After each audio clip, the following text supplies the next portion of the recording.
Cette affaire saisissante maintenant, celle du placement en garde à vue de 2 journalistes français à Paris. Ils sont soupçonnés d'avoir voulu faire chanter le roi du Maroc. Les 2 journalistes français, Éric Laurent et Catherine Graciet, ont été mis en examen pour tentative d'extorsion de fonds et tentative de chantage.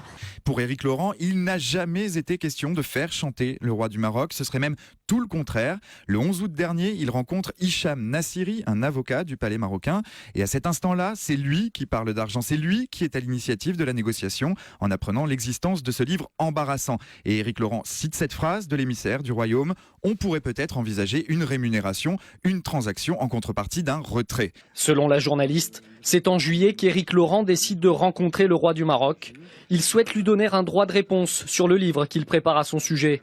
Durant l'entretien, un avocat du monarque lui propose la somme de 3 millions d'euros en échange de la non-parution du livre. Éric Laurent dit c'est le palais qui me propose l'argent. C'est pas vrai.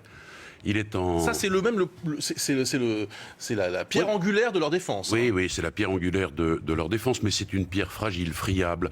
Parce qu'en réalité, quand il est en face du représentant du palais, qui est un de mes confrères, il dit « je veux 3 ».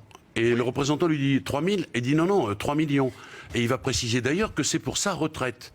Il va indiquer aussi que Mme Graciet a un élevage de chevaux et que donc cet argent serait le bienvenu pour l'avoine des équidés, vous voyez ? Ce deal, je n'ai pas proposé. On me l'a proposé de façon insidieuse. Il était évident qu'en effet, c'était pas pour dealer avec moi, c'était pour me piéger, bien entendu. Mais ce deal, je l'ai accepté et c'était un deal personnel. C'est une transaction.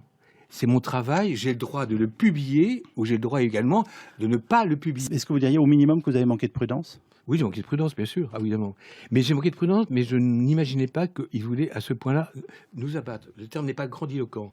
Je n'ai jamais voulu faire chanter qui que ce soit. Je suis tombée dans un piège. Ce livre, dans son contenu, était quand même suffisamment explosif pour qu'à un moment donné, il y ait une frontière, effectivement, que peut-être le journaliste d'investigation s'impose. Voilà. Parce que c'est vrai que même, quelles que soient mes préventions envers ce régime et cette monarchie et les éléments que j'avais en possession, j'ai pas non plus envie que ça bascule, que le Maroc bascule dans une république islamique. Voilà, ça aussi. Il faut être quand même aussi lucide. Laissé en liberté mais toujours sous contrôle judiciaire, Éric Laurent et Catherine Graciet se sont fait une promesse, celle de publier quoi qu'il arrive leur ouvrage.